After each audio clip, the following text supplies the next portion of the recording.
Hi, I will be discussing with you on how to create an outline for a paper.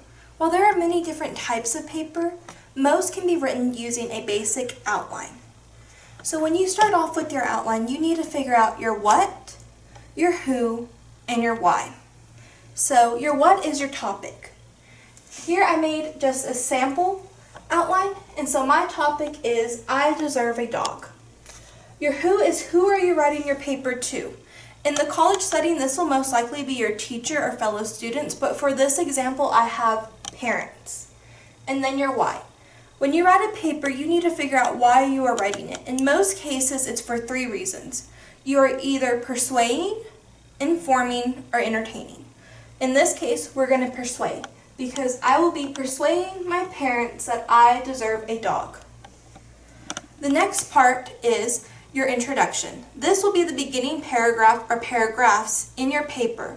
The introduction needs to introduce your topic. So here I have just a sample introduction sentence.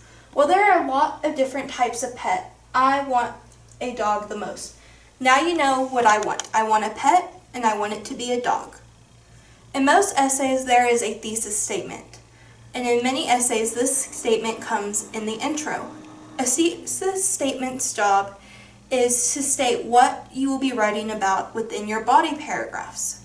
So, my thesis statement is, if I had a dog, I would learn responsibility, have a furry friend, and be constantly protected. So those 3 things are my main points. And so when I start my body graph, which will be the main portion of my essay, I will be making sure that these are constantly represented. So on your body, most papers have 3 to 5 body paragraphs, sometimes longer, depending on the type of essay. So here my 3 bodies are responsibility, companionship, and protection, which just echoes what these 3 points are in my thesis statement. And so once you have the idea for your body, you need to come up with either supporting evidence or supporting ideas that could go along with it. So for my first body paragraph, responsibility, I have to feed it, I have to give it a bath, and I have to clean it.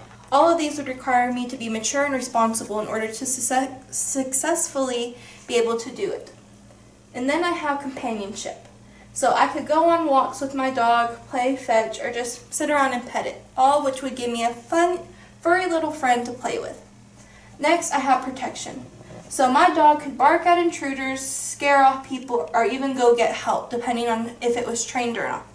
And so all of those information supports my ideas for each of their body paragraph. And finally, once you have all of that decided, you can move on to your conclusion. The conclusion is the wrap-up portion of your paper. All the conclusion does is basically restates and reaffirms what you wrote in your body paragraph and introduction. And a lot of times a good conclusion will have your thesis statement rewritten or reworded so that it just makes people go back to the beginning and make sure that you completed what you said you were going to write about. So my example sentence is, getting a dog would help me become more mature, never be lonely, and constantly feel safe.